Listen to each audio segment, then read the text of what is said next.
بسم اللہ الرحمن الرحیم الحمدللہ وحدہ والصلاة والسلام علی من لا نبی بعدہ وبعد۔ قربانی کے جانور سے متعلق ایک اہم مسئلہ ہے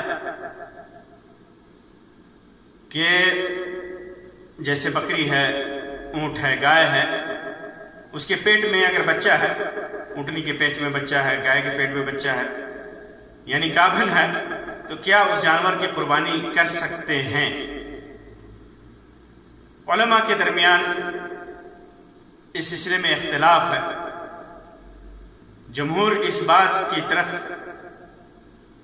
گئے ہیں کہ قربانی ایسے جانور کی جس کے پیٹ میں بچہ ہو جائز ہے، کیونکہ جن عیوب کا تذکرہ حدیثوں میں ہے ان میں سے حاملہ ہونا نہیں ہے۔ عیوب ہے نا، سخت بیمار ہو، لنگڑا ہو جانور، یا کانا ہو، اس طرح کے جو عیوب بیان کیے گئے ہیں وہ عیوب، ان عیوب میں حاملہ ہونا نہیں ہے۔ حمل کو قربانی کے جانور کے عیوب میں سے شمار نہیں کیا گیا ہے جن کی وجہ سے ان کے قربانی جائز نہ ہو۔ تو ایسا جانور جس کے پیٹ میں بچہ ہو، جانور گابھن ہو، اس کی قربانی جائز ہے، سوائے شافعیہ کے۔ شافعی فقہاء نے حاملہ جانور کی قربانی کو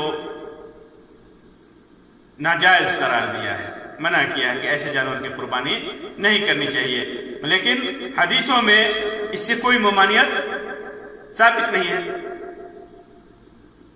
اب بہت سارے مسائل ہیں، ویسے آدمی جس جانور کے پیٹ میں بچہ ہو اس کی تعین تو کرتا ہی نہیں ہے، اولا کہ ہم اس کی قربانی کریں گے، اس کی تعین نہیں کرتا، لیکن بالفرض اس کے حاملہ ہونے سے پہلے تعین کر دیا، یا اسے علم نہیں ہے کہ اس کے پیٹ میں بچہ ہے اور اس کی تعین کر دی، تو اسے ذبح کرنے میں کوئی حرج نہیں ہے۔ اب ایک سوال یہ پیدا ہوتا ہے کہ اگر جانور کی قربانی کر دیتا ہے جس کے پیٹ میں بچہ ہے اور بچہ اس کے اندر سے نکلتا ہے، تو اس کی دو صورت ہے، یا تو بچہ مردہ نکلے گا یا بچہ مردہ نہیں نکلے گا، زندہ نکلے گا۔ تو دونوں کا حکم کیا ہوگا؟ تو اگر بچہ مردہ نکلتا ہے تو علماء کی ایک جماعت اور امام شافعی وغیرہ کا مسلک ہے، جانور اگر ذبح کیا، یہ عمومی ہے، چاہے وہ قربانی کا جانور ہو۔ شافعیہ کے ہاں تو حاملہ کی قربانی جائز نہیں ہے، لیکن یہ ان کے ہاں عمومی جانور اگر جس کے پیٹ میں بچہ ہو، بچہ مردہ نکل جائے ذبح کرتے وقت، تو ایسے موقع سے اور علماء کی ایک جماعت اور جماعت صحابہ کے نزدیک اس کی ماں کا ذبح کرنا اس کے لیے کافی ہے۔ بچہ مردہ نکلتا ہے تو اسے ذبح کرنے کی ضرورت نہیں ہے، اسے پھینکنے کی ضرورت نہیں ہے، کیونکہ اس کی ماں کو جو ذبح کیا ہے وہی ذبح اس کے لیے کافی ہے، اس کا گوشت حلال ہے، سوائے امام ابو حنیفہ رحمہ اللہ کے۔ امام ابو حنیفہ رحمہ اللہ کے نزدیک یہ بچہ مردار کے حکم میں ہے، اس کا گوشت نہیں کھایا جائے گا، امام ابن حزم نے بھی اسی قول کو اختیار کیا ہے، لیکن پہلا قول راجح ہے کہ وہ بچہ اپنی ماں کے حکم میں ہے، ماں کا ذبح اس کے لیے کافی ہے۔ اور امام حنیفہ یا امام ابن حزم کا جو رجحان ہے یہ صریح حدیث کے خلاف ہے۔ اللہ کے رسول صلی اللہ علیہ وسلم نے ارشاد فرمایا، جیسا کہ امام ترمذی، امام ابو داؤد، امام ابن ماجہ، امام ابن حبان اور دیگر محدثین نے روایت کیا ہے، اور محدثین نے اس روایت کو صحیح بھی قرار دیا ہے۔ علامہ البانی نے بھی اس روایت کو صحیح قرار دیا ہے کہ زکاۃ الجنین زکاۃ امہ، جنین کے لیے جب وہ ماں کے پیٹ سے ذبح کے بعد مردہ نکلے، اس کی ماں کا ذبح کرنا کافی ہے۔ یہ حدیث صحیح ہے، اسی وجہ سے اگر بچہ مردہ نکلتا ہے تو اس کے کھانے میں کوئی حرج نہیں ہے۔ اور اگر بچہ زندہ نکلتا ہے تو اسے بھی اتفاق حنفیہ کے نزدیک بھی اور دیگر علماء کے نزدیک بھی اس کو ذبح کیا جائے گا اور اس کو کھا سکتے ہیں۔ ہمارے معاشرے میں بہت سارے لوگ جانور کے پیٹ سے جو بچہ نکل جاتا ہے وہ اس کا کھانا وہ معیوب سمجھتے ہیں. معیوب نہیں ہے، جائز ہے. جس کا دل مانے، واجب تو نہیں ہے کہ اس کو کھایا ہی جائے. آپ کھائیں یہ واجب نہیں ہے، جو کھاتے ہیں ان کو دے دیں. کھانا جائز ہے اس کا، لیکن یہ دل مانے تو آپ کھائیں. علی رضی اللہ تعالیٰ عنہ کی روایت میں بھی ہے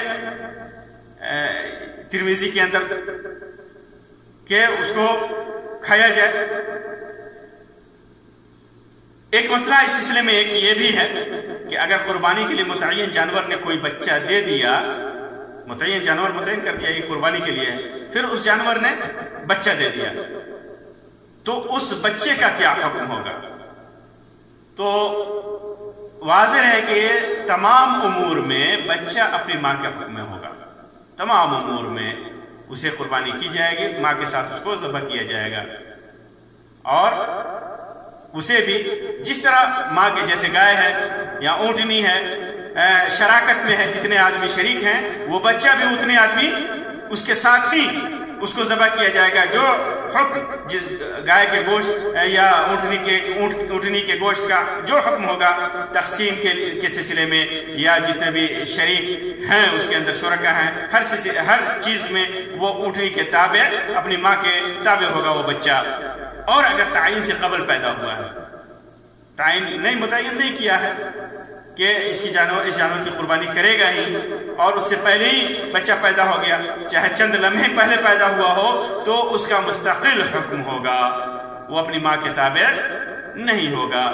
تو یہ چند مسائل تھے اس جانور کے سلسلے میں جس کے پیٹ میں بچہ ہے، قربانی کر سکتے ہیں یا نہیں کر سکتے ہیں. کرتے ہیں تو زندہ نکلتا ہے تو اس کا کیا حکم ہوگا، مردہ نکلتا ہے تو اس کا کیا حکم ہوگا.